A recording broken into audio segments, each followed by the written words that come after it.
Hello everyone, welcome once again to DSSB कामयाबी series. मेरा नाम है कार्तिक, जहां पे हम रीजनिंग के 1000 से ज़्यादा क्वेश्चन करेंगे। प्रीवियस ईयर जो एग्ज़ाम्स हुए थे उसमें पूछे हुए।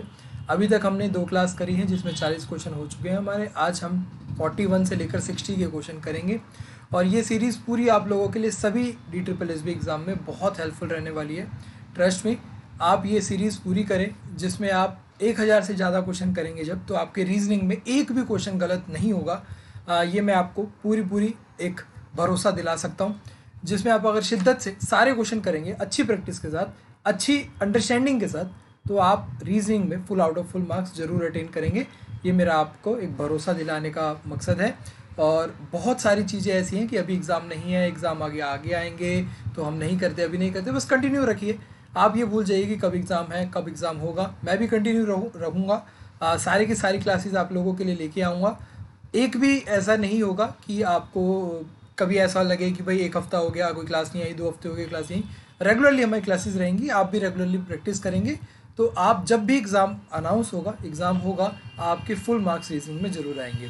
और बहुत जल्द मैं कोशिश करूँगा कि आप लोगों के लिए और ज़्यादा क्लासेस लाऊं पूरे वीक में। तो बाकी अगर आपकी कोई भी क्वेरी वगैरह हो तो कमेंट करिए, कमेंट जरूर कर बताना। और कैसी चल रही है आप लोगों की क्लास, ये पूरी सीरीज़ कैसी चल रही है उसके बारे में भी कमेंट जरूर करना। चलिए स्टार्ट करेंगे, पहले क्वेश्चन पे चलेंगे सीधा। पहला क्वेश्चन है हमारा भाई, pillar Q is to the north of pillar P, pillar W is west pillar of Q। तो ये डायरेक्शन एंड डिस्टेंस का हमारा क्वेश्चन है। तो सबसे पहले बोला गया कि Q जो है वो P के नॉर्थ पे है, तो Q को ऊपर बना लेंगे।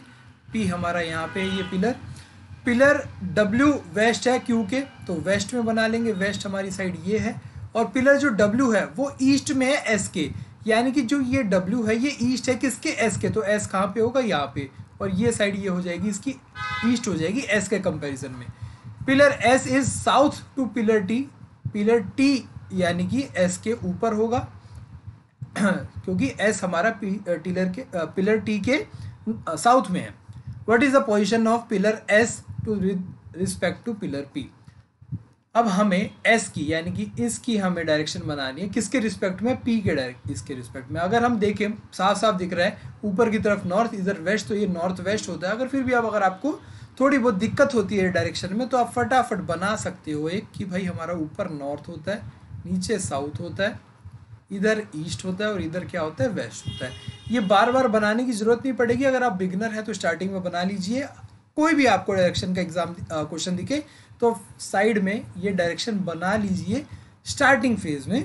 आगे चल के इसको छोड़ दीजिए, अपने दिमाग में ही ये डायरेक्शन सेट कर लीजिए। तो यहाँ पे हमारी एस डायरेक्शन कौन सी हुई, P से, ये हुई हमारी नॉर्थ वेस्ट डायरेक्शन। तो ऑप्शन नंबर C करेक्ट हुआ। Question number second, box related है हमारा 9 से, यानी कि बॉक्स हमारा 9 है। और सेम वे स्ट्रैप 25। पूछा गया है कि भाई फिशेस हमारा क्या होगा। अगर हम ध्यान से देखें, अगर BOX की नंबरिंग देखेंगे तो 2, 15, 24, तो 9 आने का कोई भी वो नहीं दिख रहा। 81 भी नहीं बन रहा कि भाई उसका स्क्वायर रूट निकाल लेंगे। तो यहाँ पे हमने एक ध्यान से देखा तो ये देखा कि भाई 3 अल्फ़ाबेट हैं और 3 का स्क्वायर कितना होता है, ये होता है 9 होता है। यहाँ पे कितने अल्फ़ाबेट हैं, 1, 2, 3, 4, 5, तो 5 का स्क्वायर करा, ये कितना हुआ, 25 हुआ। तो यहाँ पे हमें नंबरिंग नहीं करनी थी अल्फ़ाबेट की, बस ये देखना था कितने अल्फ़ाबेट हैं। तो उस हिसाब से यहाँ पे कितने हैं, 6, 6 का स्क्वायर कितना होता है, 36, यानी कि 36, 6 का स्क्वायर 36। तो यहाँ पे ऑप्शन नंबर B हमारा करेक्ट हो जाएगा, 36 is correct answer. Question number third पे देखेंगे, ये हमारा एक अलग टाइप का क्वेश्चन DSSB में पूछा गया था। बहुत ज़्यादा इसको इन्होंने एक्सप्लोर नहीं करा, बहुत कम एग्जाम्स में एक एक दो क्वेश्चन देखने को मिले। मैक्सिमम एक ही क्वेश्चन मिला, 2 भी नहीं मिले हमें, और लगभग हर एग्जाम में देखने को भी नहीं मिला। तो अब ये हम मान के चल सकते हैं आगे आने वाले एग्जाम्स में इसको ज़्यादा एक्सप्लोर करा जाएगा। तो इस पर हम अल्फा न्यूमेरिक सीरीज बोलते हैं, इस चीज़ को अल्फा न्यूमेरिक सीरीज के क्वेश्चन ज़्यादा करेंगे, ताकि जो पिछले एग्जाम्स में कम पूछी गई चीज़ें हैं वो आगे एग्जाम्स में ज़्यादा ये ट्रेंड देखने को मिले, तो हम इस पर ज़्यादा थोड़ा फोकस करेंगे। इस क्वेश्चन में ये पूरी सीरीज दी गई है। अल्फा न्यूमेरिक सीरीज का मतलब यहाँ पे अल्फ़ाबेट भी हैं, नंबर्स भी हैं और साथ ही साथ सिंबल्स भी हैं। ठीक है, यहाँ पे क्या क्या है, लेटर्स, नंबर्स एंड सिंबल। अब यहाँ पे बोला गया if all the symbols R dot, बहुत इजी क्वेश्चन है, आराम से समझ में आ जाएगा। सारे के सारे सिंबल जो है वो हटा दिए जाते हैं, तो which of the following is seventh from the right. Right side यहाँ पे इन्होंने लिखी हुई है, देखिए इतना इजी बना देता है डी भी कि लेफ्ट एंड राइट साइड भी लिखा हुआ है। तो अब यहाँ से सिंबल हटा देते हैं भाई, पहला सिंबल ये हटा दिया, ये हटा दिया, ये हटा दिया, ये सिंबल हमने हटा दिए हैं क्योंकि सिंबल हमें हटाने को बोल दिया गया। अब बोला गया 7th, तो जो हट गया उसे तो काउंट करेंगे नहीं। 1 2 3 4 5 6 7, तो यानी कि राइट साइड से 7th क्या हो गया हमारा 2 हो गया, तो ऑप्शन नंबर बी करेक्ट हो गया। क्वेश्चन नंबर 4 पे चलते हैं। Replace star with appropriate mathematical operation to make equation correct. ऐसे क्वेश्चंस में आपको यहाँ पे जो स्टार दिए गए हैं इसको रिप्लेस करना है इन ऑप्शन से।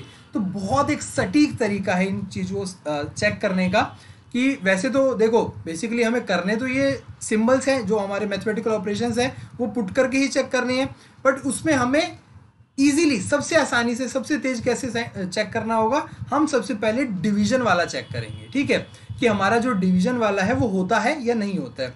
तो हमने सबसे पहले ए जो ऑप्शन था उसका डिवाइड वाला देखा, तो 24 6 से डिवाइड होता है, तो ठीक है इसको भी साइड में रख लेते हैं, ये हम चेक कर लेंगे। अभी आगे देखो मल्टीप्लीकेशन, फिर सेकंड स्टार की जगह डिवीजन आना है, सेकंड स्टार की जगह डिवीजन आएगा, यहाँ पे आएगा तो 6 117 से डिवाइड हो पाएगा, नहीं हो पाएगा। और अगले पे मल्टीप्लाई भी नहीं है कि भाई 13 117 को काट देगा, यानी यहाँ पे माइनस है, तो ये इसको हम निगलेक्ट कर देंगे, अभी इसको चेक करने की जरूरत ही नहीं पड़ेगी। सी ऑप्शन देखेंगे भाई, यहाँ पे देखिए यहाँ पे डिवीजन लास्ट में है, तो लास्ट क्या है भाई 13 को डिवाइड करना है 12 से, हो पाएगा नहीं हो पाएगा, डेसिमल में आएगा। ऑप्शन हमें 66 लाना है सॉल्व करके, तो 66 पॉइंट कुछ तो है नहीं, तो ये भी अभी नहीं चेक करेंगे, इसको भी साइड लाइन कर देंगे। अब अपने पास ऑप्शन डी बचा, ऑप्शन डी में क्या है डिवीजन थर्ड स्टार की जगह है, तो 113 13 से डिवाइड होगा, 117 13 से बिल्कुल होगा, 9 पे जाता है, तो इसको भी हम चेक कर लेंगे। अब ए और डी में सबसे पहले कौन सा चेक करेंगे, यहाँ पे देखिए हमें इक्वल्स टू, ये तो इक्वल्स टू पक्का है ना, तो 66 लानी है इस पूरी वैल्यू की। तो अब हम देखेंगे कि भाई यहाँ पे अगर पहले वाले ऑप्शन को देखो, मल्टीप्लीकेशन देखो, सेकंड क्या चेक करेंगे हम मल्टीप्लीकेशन, मल्टीप्लीकेशन देखा तो लास्ट में है, यानी कि 13 इंटू में 12, तो भाई ये तो बहुत ज़्यादा बड़ी वैल्यू बन जाएगी, मल्टीप्लीकेशन है ना, तो मल्टीप्लीकेशन के बाद तो 166 तक के आसपास नहीं दिख रहा, बहुत बड़ी वैल्यू दिख रही है। तो अभी हम दूसरे पे देखते हैं, तो यहाँ पे हमने देखा कि मल्टीप्लीकेशन कहाँ है, मल्टीप्लीकेशन हमारा यहाँ पे है 6 इंटू में 117। अब बोलोगे ये तो और भी बड़ी वैल्यू बोलेगी, नहीं, क्यों, यहाँ पे डिवीजन भी तो है ना, पहले डिवाइड करेंगे हम, तो 117 को 13 से डिवाइड करा तो ये आ गया हमारे पास 9 आ गया। ठीक है, तो हम सबसे पहले डी ही चेक कर रहे हैं। अब मैं ये नहीं बोल रहा कि डी सही है, हो सकता है डी गलत हो, बट यहाँ पे हम चेक तो इसी से करेंगे ना, हिट एंड ट्रायल भी लगाना है, तो किसको पहले लगाएं किसको बाद में, वो एक लगाने का हमारा एक फास्ट अप्रोच है कि हम डी को पहले लगाएंगे। ठीक है, तो यहाँ पे हम डी को पहले लगा लेते हैं भाई, पहले मैं सारा ही हटा देता हूँ दोबारा, तो डी जो है वो पहले लगा देते हैं। तो 24 plus 6 multiplied by 117 divided by 13 minus 12 equals to 66, ये हमें बनाना है कि भाई 66 के बराबर आता है या नहीं आता है। ठीक है, चलो देख लेते हैं भाई। सबसे पहले डिवीजन होता है बॉडमास रूल के तहत, तो यहाँ पे आ जाएगा 9, 6 इंटू में 9 24 प्लस में, और यहाँ पे आ जाएगा माइनस 12, तो 6 इंटू में 9 कितने होते हैं 54 54, और 24 में से 12 जाएंगे तो कितने बचेगा 12, और 54 प्लस 12 66। तो देखिए अब ऐसे क्वेश्चन में अगर आप एक कन्वेंशनल अप्रोच लगाते, ऑर्थोडॉक्स मेथड से जाते, तो आप क्या करते, पहले ए लगाते, पहले ए वाला जो ऑप्शन है ना ये वाला चेक करते, फिर बी चेक करते, फिर सी चेक करते, फिर एंड में आके आप डी चेक करते, बहुत ज़्यादा टाइम लग जाता। मैंने क्या बोला, सबसे पहले हम डिवाइड का देख लेंगे फटाफट, क्या भाई डिवाइड पुट करने पर वो डिवाइड हो भी रहा है या नहीं हो रहा है, नहीं हो रहा है तो छोड़ो, उसे बाद में देखेंगे, जरूरत पड़ेगी तो। डिवाइड देख लिया, 2 ऑप्शन बन रहे थे डिवाइड के, अब देखो मल्टीप्लाई का, अब मल्टीप्लिकेशन करने के बाद बहुत बड़ी वैल्यू आ रही है तो भी उसको बाद में चेक कर लेंगे, पहले छोटी वाली वैल्यू को कर लो, क्योंकि इक्वल्स टू के बाद हमारा 66 बहुत बड़ा वैल्यू नहीं था। होप आप लोगों को ये जो मेथड अप्रोच था ये समझ में आया होगा। इसमें सिर्फ अप्रोच का गेम था, बाकी इसमें बहुत ज़्यादा चीज़ समझाने की नहीं थी, बाकी तो नॉर्मल कैलकुलेशन थी। क्वेश्चन नंबर 5 पे चलेंगे। क्वेश्चन नंबर 5 बहुत अच्छा क्वेश्चन है, सीटिंग अरेंजमेंट कह दीजिए या फिर पजल कह लीजिए। सीटिंग अरेंजमेंट इसको नहीं कहते क्योंकि भाई पजल हो गया है, फ्लोर वाली चीज़ आ गई, तो पजल है, इसे पजल कहने लग जाते हैं, तो बात एक ही होती है ऑलमोस्ट। तो ये पजल है हमारी, फ्लोर वाली है, फ्लोर बेस्ड पजल है जिसमें 7 हैं। तो फटाफट हम क्या कर लेते हैं कि भाई फ्लोर सेट कर लेते हैं। यहाँ पे बोला गया ग्राउंड फ्लोर 1 है और ऊपर तक जाते जाते 7 है, तो ज़रूरत नहीं होती है, कई बार जरूरत नहीं पड़ती है, कई बार जरूरत पड़ भी जाती है, तो आप कर लीजिए, नहीं भी करेंगे तो भी कई बार बात बन जाती है। तो जैसे 7 6 5 4 3 2 1, ये हमने फ्लोर सेट कर दिया है। कब जरूरत पड़ती है, कब नहीं पड़ती है, जब यहाँ पे नंबर लिख देते हैं ना कि भाई जैसे आगे पढ़ते हैं 4 people lives below the floor which D lives। अब हमें पता लग गया कि डी कौन से फ्लोर पे रहता है। कैसे पता चला, डी के नीचे 4 लोग रहते हैं, डी के नीचे 4 लोग रहते हैं, तो यानी कि 5वें नंबर पे क्या आएगा, डी आएगा। अब यहाँ पे हमें पता चल गया तो हमने लिख लिया नंबरिंग, नहीं पता चलता तो हम वैसे ही डॉट मेथड वगैरह होता है उससे कर लेंगे। ठीक है, 4 people lives, ये 4 लोग पहले रहते हैं। C lives on the floor between E and F, E या फिर F होगा, बीच में C होगा, या फिर यहाँ पे होगा F या फिर E होगा, ऐसे बैठे होंगे ये कहीं पे। ठीक है, G lives on a floor immediately above floor where A lives। G जो है वो immediately A के ऊपर बैठा हुआ है भाई। आगे बढ़ते हैं, 2 people lives on a floor below floor where C lives। C के नीचे 2 लोग और बैठे हैं, यानी कि C तीसरे पे होगा तभी तो 2 लोग और बैठे होंगे। अब हमें ये भी क्लियर हो गया कि यहाँ पे E आएगा या फिर F आएगा, यहाँ पे E आएगा या फिर F आएगा। ठीक है, अब ये दोनों पुट करने, A के जस्ट ऊपर दोनों, मतलब A के जस्ट ऊपर G होना चाहिए, तो यानी कि ये दोनों पुट करने हैं। दोनों पुट यहाँ पे तो कर नहीं सकते क्योंकि एक ही जगह खाली है, ये 2 जगह खाली है, तो यहाँ पे पुट कर दो भाई, A के ऊपर G आ जाएगा। ठीक है, बात क्लियर हो गई अपनी। अब बचा कौन, D बचा है अपने पास। अब बचा कौन है, D बचा है अपने पास, नहीं D तो हो गया है, उसके बाद बचा कौन है, A B C D, B बचा है, तो फर्स्ट पे आ जाएगा B, फर्स्ट पे आ जाएगा B। ठीक है, तो अब हमसे पूछा गया है कि E lives on a floor where ground floor, यहाँ पे देख लीजिए क्या लिखा हुआ है, E lives a floor above the ground floor where B lives। वो अपने आप ही आ गया था, वैसे ही इन्होंने भी बता दिया कि E एक ऐसे फ्लोर के ऊपर रहता है जहाँ पे B रहता है, और B कहाँ पे रहता है, ग्राउंड फ्लोर पे रहता है, यानी कि E lives above the ground floor, और ग्राउंड फ्लोर पे कौन रह रहा है, B रह रहा है। वो तो अपने आप ही आ गया था क्योंकि एक ही पोजीशन बची थी भाई। अब पूछा क्वेश्चन क्या गया, हु लिव्स, ये हमारा पजल सेट हो गया है, बट अभी हमें ना तो E की वो पता है ना ही F की हमें पोजीशन पता है। अब आप में से कई सारे लोगों को डाउट होगा, ये बोल तो दिया है E lives on the floor above, यानी कि सेकंड नंबर पे E आना चाहिए, इमीडिएटली नहीं बोला है। जो 4th नंबर है वो भी तो ग्राउंड फ्लोर के ऊपर ही है ना, जैसे हमारा यहाँ पे G बोला था कि G इमीडिएटली अबाउ A है, तो हम उसके ऊपर वाले पे G रख दिया, बट यहाँ पे हम ऊपर वाले, जस्ट ऊपर वाले पे नहीं रख सकते क्योंकि इमीडिएटली नहीं बोला है। तो अभी हमारा ये कंफ्यूजन है, इसको ऐसे कैसे रहने देंगे, कोई दिक्कत नहीं है। क्वेश्चन देख लेते हैं क्या पूछा है, who lives on immediately above floor where D lives. ठीक है, D के जस्ट ऊपर कौन रहता है, तो D के जस्ट ऊपर रहता है A, ऑप्शन नंबर C यहाँ पे करेक्ट हो गया। क्वेश्चन नंबर 6 पे चलते हैं। ये हमारे कुछ दोस्त हैं जिसमें बोला है कि G और F ट्विंस हैं, यानी कि G और F की जो उम्र है वो बराबर होगी क्योंकि ये ट्विंस हैं। A यंगर है W से, A जो है यंगर, यंगर का मतलब होता है छोटा, किससे, W से। C is elder than D and W, C क्या है, बड़ा है, किससे, W से भी बड़ा है, तो ठीक है C को ऐसे बना देते हैं, और W से भी बड़ा है, और ये किससे बड़ा है, D से भी बड़ा है। ठीक है, क्या बोला गया यहाँ पे, C इज एल्डर, एल्डर का मतलब होता है बड़ा, यंगर का मतलब छोटा। F is younger than T, F जो है वो यंगर है T से, तो F इज यंगर, तो T बड़ा होगा किससे, F से बड़ा होगा। T who is elder than D, D से भी बड़ा है भाई, T जो है वो किससे भी बड़ा है, D से भी बड़ा है। M is elder than G, M जो है वो किससे बड़ा है, G से, G से बड़ा है तो F से अपने आप ही बड़ा हो गया।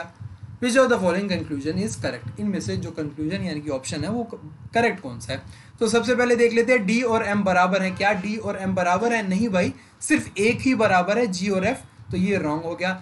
A बड़ा है M से, क्या हम बोल सकते हैं कि A और M बड़ा, A M से बड़ा है, क्योंकि M G और F से रिलेटेड है, A W C से रिलेटेड है, यहाँ पे तो हमें कुछ नहीं दिख रहा है इनके बीच में कॉमन, तो ये नहीं बोल सकते हम कि A बड़ा है M से। हो सकता है पर बोल नहीं सकते, हमें नहीं पता।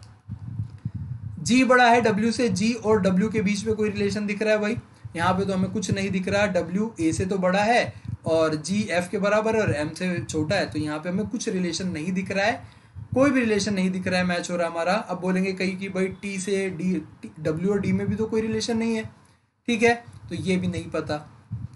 C बड़ा है A से, ये हमें साफ साफ दिख रहा है कि भाई जो ये C है, यहाँ से देखो ये C है, ये ए से बड़ा है, ये हमें साफ साफ दिख रहा है, तो ऑप्शन नंबर डी करेक्ट हो गया। क्वेश्चन नंबर 7 पे चलते हैं।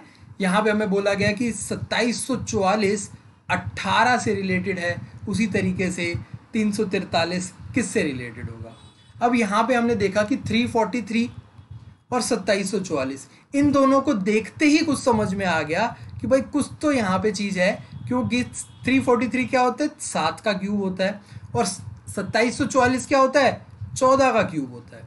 अब ये तो 14 का क्यूब है, अब 7 का क्यूब है, 7 ऑप्शन में नहीं है। ध्यान से देखो, ये 14 का क्यूब है बट ऑप्शन रिलेटेड किससे, 18 से, यानी कि 14 प्लस में 4। वैसे ही 343 किसका क्यूब है, 7 का है, तो इसका मतलब ये क्या होगा, 7 प्लस में 4 इक्वल्स टू 11। तो आंसर क्या हो जाएगा, ऑप्शन नंबर डी 11 हो जाएगा हमारा। Question number 8, tree is green. अच्छा, ये कोड दे रखे हैं, कोडिंग डिकोडिंग वाला क्वेश्चन है, इसको फटाफट कर लेंगे, कोई दिक्कत नहीं हमें। Tree is green, birds on tree, birds is small. ठीक है, तो देखो भाई कि हमें किसका बताना है, ग्रीन का बताना है। तो ग्रीन कहाँ कहाँ पे कॉमन है, ग्रीन तो कहीं कॉमन नहीं है, तो यहाँ पे कौन कौन सा कॉमन है, ट्री कॉमन है। तो ट्री को देखो, ट्री इस 2 लाइनों में कॉमन है, इन दोनों में कौन कॉमन है, DY PH MT LP PH, तो PH तो हमारा हो गया, ट्री हो गया। ठीक है, अब देखो यहाँ पे इज है और यहाँ पे भी इज है, तो इन दोनों के बीच में कॉमन क्या है, DY, तो DY कट गया, बचा क्या है, एक ग्रीन बचा है और यहाँ पे MT बचा है, तो ग्रीन का कोड हो गया MT। ग्रीन का क्या कोड हो गया, MT कोड हो गया। क्वेश्चन नंबर 9, यहाँ पे हमें बोला गया है कि भाई आगे जो इसको पूरा करना है इस इक्वेशन को, तो 34, 38, 74, 218 इसको कैसे करेंगे, बहुत इजी तो नहीं है। इन जनरली क्या होता है कि ना, जैसे ही हमें दिखता है ना कि एकदम से ही बहुत ऊपर बढ़ गया, पहले थोड़ा सा बढ़ा, फिर थोड़ा सा बढ़ा, फिर 74 आया, फिर 218 आया, एकदम से बढ़ गया, तो इसका मतलब यहाँ से 74 से 218 तक जाने के लिए हमें क्या करना होता, हम क्या करते भाई, यहाँ से एकदम से बढ़ा है ना, कुछ ऐड तो करा नहीं होगा, मल्टीप्लाई करा होगा, कुछ मल्टीप्लाई जरूर करा होगा। बट हमने यहाँ पे मल्टीप्लाई करके देखा, तो भाई ये लगभग 3 से मल्टीप्लाई करेंगे तो ये हो जाएगा 222 आ जाएगा, मल्टीप्लाइड बाई 3, -4 करेंगे 218, यहाँ पे मल्टीप्लाइड बाई 2 करेंगे 76, -2 करेंगे, बट यहाँ पे 1 मल्टीप्लाई करेंगे +4 करेंगे, तो कोई नहीं बन रहा था, कुछ भी नहीं बन रहा था। तो क्या करेंगे भाई, जब पूरा हम हार मान ली और कुछ भी नहीं बना हमारा, तो हमें क्या करना है, फिर हम अपने बेसिक पे जाएंगे, हम डिफरेंस निकाल के देखेंगे।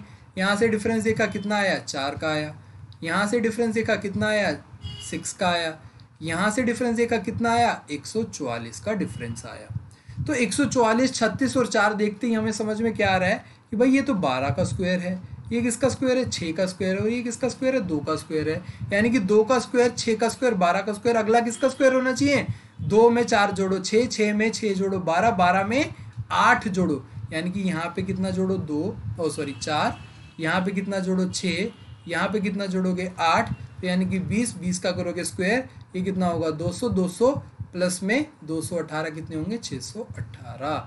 ऑप्शन नंबर ए करेक्ट हो जाएगा। समझ में आया ये क्वेश्चन, क्लियर है, आप लोगों ने पूरा मेहनत करी, पूरा टाइम लगाया था, फिर नहीं आया तो देखा, समझ में आई चीज़ें। चलिए आगे बढ़ते हैं क्वेश्चन नंबर 10 पे। सिलोजिज्म का क्वेश्चन है, नो टर्टल इज कैमल, कोई भी कछुआ ऊंट नहीं है, कोई भी कछुआ, कोई भी टर्टल कैमल नहीं है।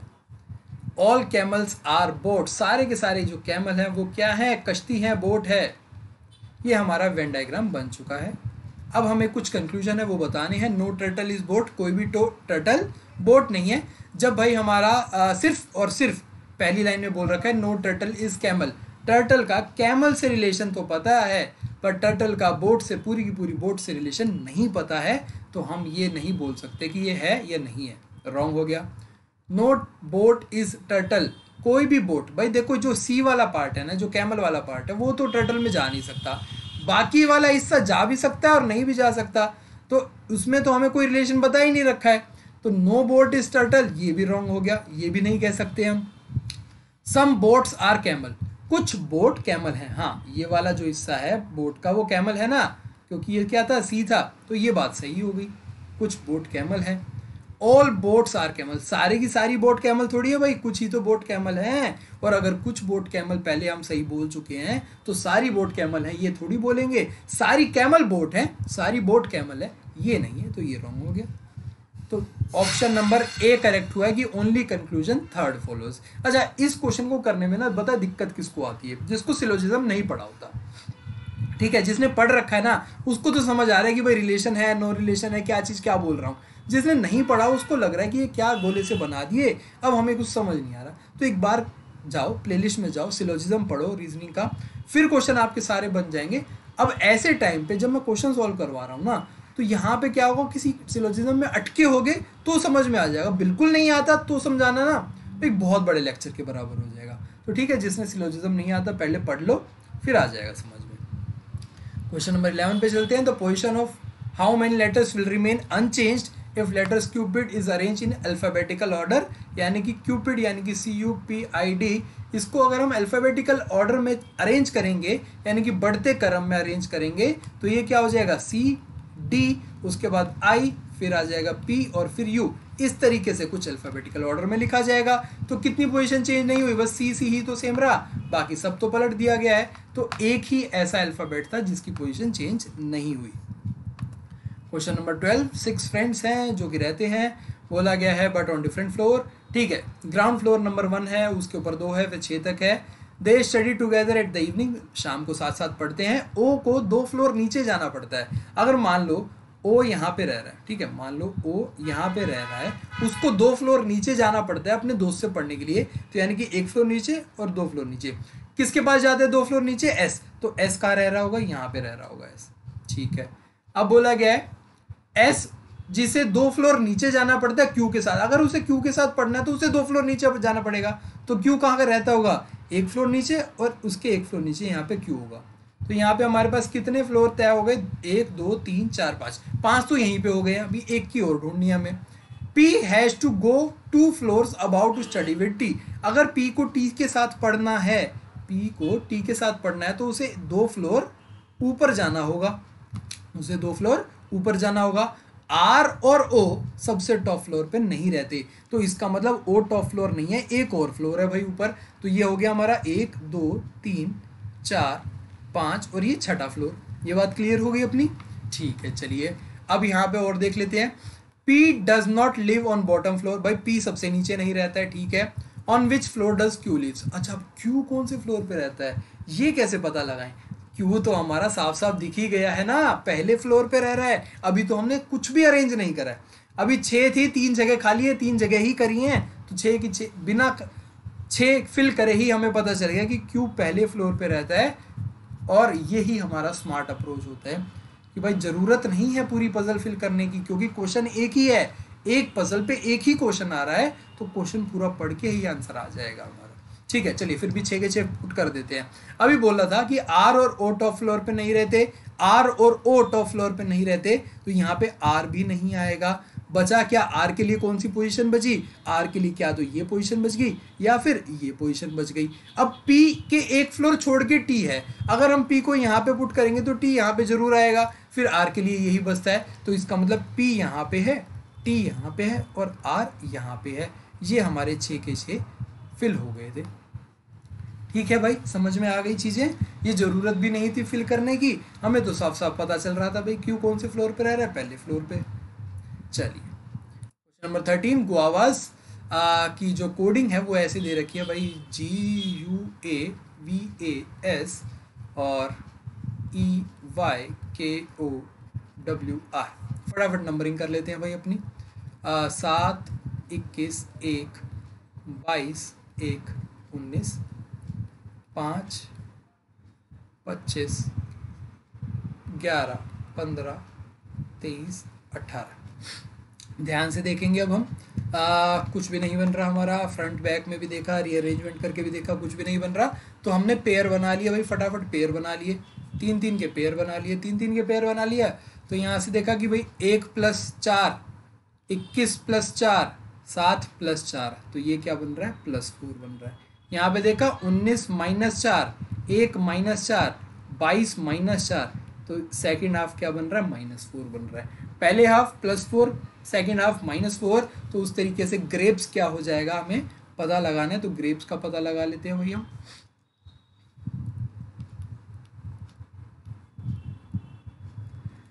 तो आप देखोगे जी ए तो कॉमन है, फटाफट क्या हो जाएगा ई के। अब यहाँ पे ई के तो लगभग सभी में है, तो ये कैसे पता लगाएंगे भाई, आर का देख लो, +4 करना था, 18 + 4 क्या होते हैं 22, 22 क्या होता है वी होता है, ईवी के, तो यानी कि सी तो हमारा कैंसिल हो गया। बाकी अब हमें देखना है OAL TIW या AOL आना चाहिए, ठीक है। तो ये कितना होता है P 16 5 और ये 19 -4 करना है, तो S में से माइनस करेंगे तो 4 कितना आएगा 15, 15 क्या होता है हमारा O होता है, तो ये हमारा जो चौथा अल्फ़ाबेट है वो O होना चाहिए, ये कैंसिल, ये भी कैंसिल, तो बचा हमारे पास पहला ही है, यही हमारा सही होगा। फास्ट अप्रोच यही है, ना कि इसका भी निकालना इसका भी निकालना। 5 में से 4 जाएंगे तो ए बचेगा, 1 बचेगा, 16 में से 4 जाएंगे 12, 12 यानी कि एल बचेगा। तो इतना टाइम क्यों लगाना जब हमें पता चल गया है पहले ही। क्वेश्चन नंबर 14 फटाफट देख लीजिए भाई, 17 18 21 26, 1 +1 +3 +5, अगला क्या होगा +7 होगा, क्योंकि ऑड नंबर ऐड हो रहे हैं, ये हो जाएगा 33। तो यहाँ पे ये कैंसिल, बचा क्या है B33 H T33P, तो एक पता कर लेते हैं भाई, L 12 P 16 T 20 X कितना होता है 24 होता है, तो 4 4 ऐड हो रहे हैं भाई, 4 ऐड करेंगे तो कितना हो जाएगा 28, 28 मतलब 2, 2 मतलब B, तो यानी कि ये क्या आ जाएगा हमारा B33H, और कुछ भी चेक करने की ज़रूरत नहीं है, फटाफट आंसर आ गया हमारा। आगे चलेंगे क्वेश्चन नंबर 15 पे, बोला गया है कि एक पासे के 2 चेहरे दिखाए गए हैं, 2 स्थितियां दिखाई गई हैं, कौन सी संख्या 6 के विपरीत है। सटीक आंसर है 6, यहाँ पे जब दिख ही नहीं रहा है तो जो भी कॉमन है दोनों में वही उसके अपोजिट है। कैसे बता देता हूँ, देखो यहाँ पे क्या है 3 3, दोनों में कॉमन क्या है 3, बाकी क्या है 1 4 और 2 5। अब क्या नहीं दिख रहा है 1 3 1 2 3 4 5, पांचों दिख गए, छठा नहीं दिखा, छठा किसके अपोजिट होगा जो कॉमन है यानी कि 3 के, तो ऑप्शन क्या हो जाएगा यहाँ पे ए हो जाएगा। वैसे होता कैसे है मैं इसको और थोड़ा डीप में समझा देता हूँ, ये डाइस कैसे होती है। तो भाई जो कॉमन है ना उसको तो आप ऐसे लिख लो 3, अब उसके बाद क्या करो आप इसको दौड़ा दो, क्लॉकवाइज चला दो, ठीक है। 3 से क्लॉकवाइज चले क्या आया 1 आया, फिर आया 4, अब 3 से क्लॉकवाइज चले क्या आया 5 आया और 2 आया, यानी कि 1 के अपोजिट 5 है, 4 के अपोजिट 2 है और 3 के अपोजिट 3 तो होगा नहीं ना, तो 3 के अपोजिट जो बचा है वही तो होगा, 3 अपोजिट 6, तो ऑप्शन क्या हो जाएगा ऑप्शन नंबर ए हो जाएगा। Question number 16 Rashmi gets 1 whole day for revision of each subject in her annual examination। जो वार्षिक एग्जाम है उसके वार्षिक परीक्षा है और हर एग्जाम से पहले एक दिन का रिवीजन यानी कि एक दिन की छुट्टी है। तो मान लीजिए यहाँ पे पेपर है तो उसकी एक दिन की छुट्टी ये होगी, तो एक पेपर के लिए उसे टोटल 2 दिन खर्च करने हैं, जिस दिन पेपर है और जिस दिन एक दिन छुट्टी है, ठीक है। अगर उसके पेपर शुरू होते हैं थर्सडे को शुरू हुए, अब पूछा गया कि 5वां पेपर है वो किस दिन होगा, 5वां पेपर है वो किस दिन होगा, तो थर्सडे को तो शुरू हो गए, अब उसका 5वां पेपर जो है यानी कि 5th जो पेपर है वो क्या होगा, थर्सडे को मारो गोली, पहला पेपर हो गया खत्म हुआ, अब हर पेपर में उसे 2 दिन मिलेंगे, हर पेपर में 2 दिन मिलेंगे, यानी कि दूसरे पेपर में भी 2 दिन, तीसरे पेपर में भी 2 दिन, चौथे पेपर में भी 2 दिन और 5वें पेपर में भी 2 दिन। तो ये कितने दिन बचे हैं टोटल 8। थर्सडे है, थर्सडे से थर्सडे 7 दिन होते हैं, थर्सडे के अगला दिन फ्राइडे, यानी कि थर्सडे के 8 दिन अगर काउंट करेंगे तो वो फ्राइडे होता है। थर्सडे से थर्सडे कितने हुए 7 दिन और उससे अगला 8वां दिन वो क्या होगा फ्राइडे। तो ये हमारा थर्सडे को पहला पेपर है, हर पेपर में एक दिन की छुट्टी मिल रही है, तो 5वां पेपर कब होगा फ्राइडे को होगा रश्मि का, ठीक है, ऑप्शन नंबर ए होगा। क्वेश्चन नंबर 17 सिलोजिज्म का क्वेश्चन है, ऑल बर्ड्स आर पीकॉक्स, यानी कि सारे के सारे जो बर्ड्स हैं वो क्या हैं हमारे पीकॉक हैं। नो पीकॉक इज कैट, कोई भी पीकॉक कैट नहीं है, ठीक है। सम बर्ड्स आर कैट, कुछ बर्ड हैं वो कैट, भाई जब पूरी की पूरी है जो पूरा पी है इसके पूरे बड़े सर्कल पे ही क्रॉस लग गया तो सम बर्ड्स आर कैट्स तो हो ही नहीं सकता। ऑल कैट्स आर बर्ड्स, भाई पी के अंदर जाने का रास्ता ही नहीं है, कांटा लगा हुआ है, तो ये भी गलत हो गया। नो बर्ड इज कैट, कोई भी बर्ड कैट नहीं। हाँ ये बात सही है, क्योंकि ये जो बी है इसको हम उठा के सी के अंदर तो डाल ही नहीं सकते, क्योंकि यहीं पे जाएंगे यहाँ पे कांटा लगा हुआ है। ये बात बिल्कुल सही कही आपने। तो कंक्लूजन नंबर 3 ही हमारा फॉलो होगा। Question number 18। अच्छा चलिए अब आ गया, ये बहुत इंटरेस्टिंग क्वेश्चन है, बहुत अच्छा क्वेश्चन है। ये हमारा परछाई का क्वेश्चन है, शेडो का क्वेश्चन है। इसमें बोला गया इवनिंग, अच्छा sun rises in the east, यानी कि सुबह का टाइम क्या होता है, ईस्ट में होता है सन, और शाम को कहाँ होता है, वेस्ट में होता है। तो वेस्ट साइड कौन सी है हमारे, ये होती है, वेस्ट साइड हमारी ये है, ठीक है। अब क्या बोला गया है कि राकेश और उसका दोस्त विमल है, वो एक चौराहे पे मिलते हैं। बोला गया एक दूसरे के सामने खड़े हैं, और जो विमल की शेडो है ना वो राकेश के मुंह पे पड़ रही है। अब शेडो कहाँ पड़ती है भाई, यहाँ पे अगर विमल खड़ा है तो उसकी शेडो कहाँ पड़ेगी, यहाँ पे, और यहाँ पे क्या है, राकेश का मुंह है, मुंह पे पड़ रही है उसकी शेडो।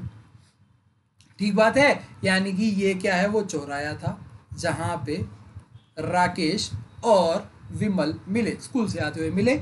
विमल की जो परछाई है राकेश के मुंह पे पड़ रही है।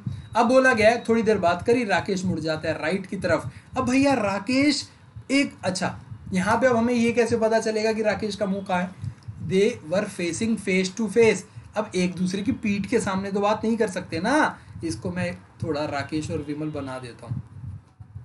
राकेश और विमल बनाएंगे तभी आप लोगों को समझ आएगा, वैसे तो समझ आएगा नहीं।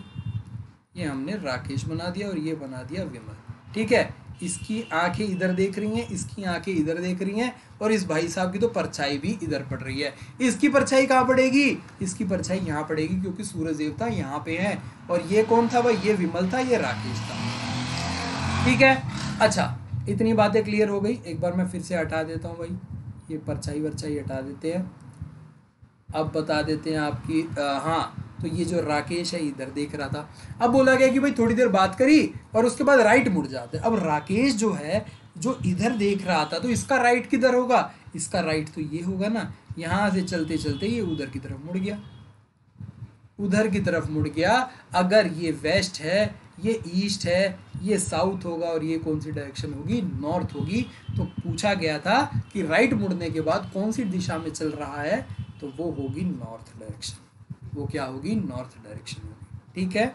चलिए प्लेंटी इज इनफ इंटेलिजेंट का क्या है, ये कोई कोडिंग डिकोडिंग नहीं है, ये एनालॉजी है कि भाई प्लेंटी का मतलब होता है इनफ, तो इंटेलिजेंट का क्या मतलब होगा, साउंड यानी कि ध्वनि, एम्बिसल और परसेप्टिव और डिफरेंट। तो यहाँ पे हमारा परसेप्टिव क्या होता है, परसेप्टिव आपने सुना होगा कि ही सच अ परसेप्टिव का है। परसेप्टिव का मतलब होता है कि बहुत जल्दी से समझने वाला या फिर नोटिस करने वाला। तो यहाँ पे डिफरेंट अलग होता है, और ये हमारा होता है कि एक तरीके से यूँ कहें कि स्टूपिड पर्सन, ठीक है।